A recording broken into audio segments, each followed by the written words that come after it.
Welcome to my sanctuary. Welcome to Palo Santo.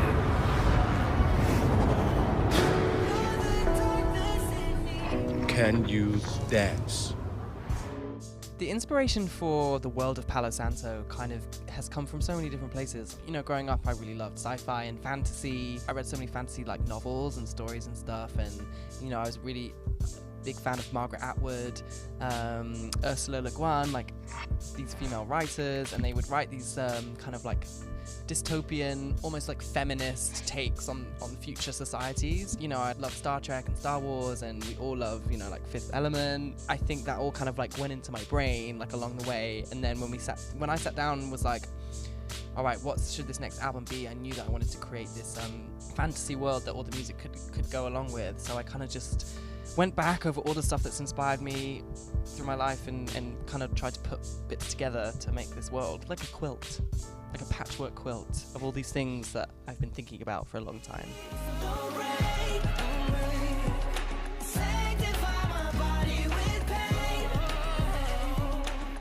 I've always been really inspired by, you know, religious imagery, and I think for a few different reasons, because first of all, it's so powerful and so dramatic, and I love a bit of drama, and also I grew up near a church, and I myself, I'm not religious, but I just found it really fascinating, and you know, and also how like historically the church has shut out gay people, and I'm kind of like doing my little bit to reclaim that, and sort of I like subverting it, you know, to it's mainly just because it's fun.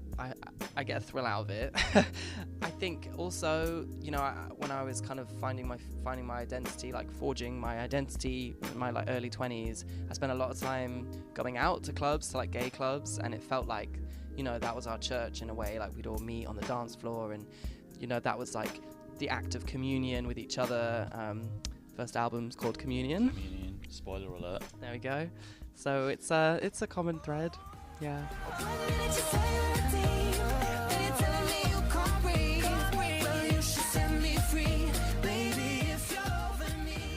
I actually had a conversation with my therapist maybe like halfway through the album process, and I realized that I was like holding on to all this anger about like exes, like stuff from my childhood, like family stuff, like all this kind of like deep kind of anger that I hadn't really like let out.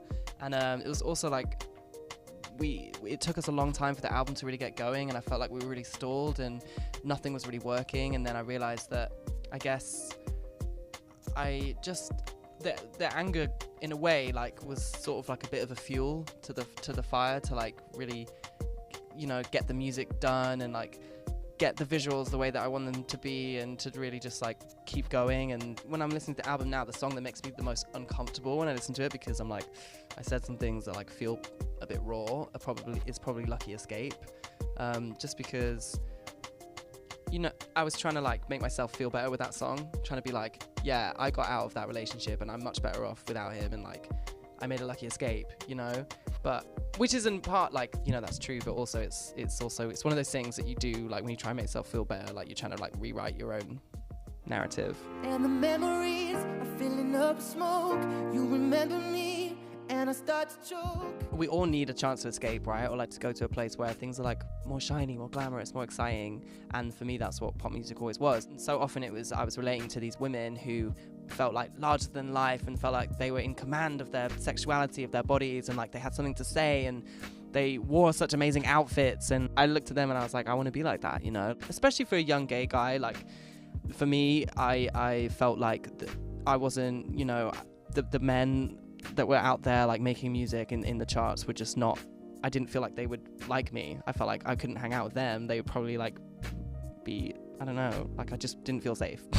Whereas with the girls and the women, so much of their music and their kind of identities were like kind of shaped by queer culture, you know? Like I didn't even know it back then, but like now that I'm older, I'm looking back on it, I'm like, oh, I get this, I get it why we were drawn to this, why so many gay men like share this love.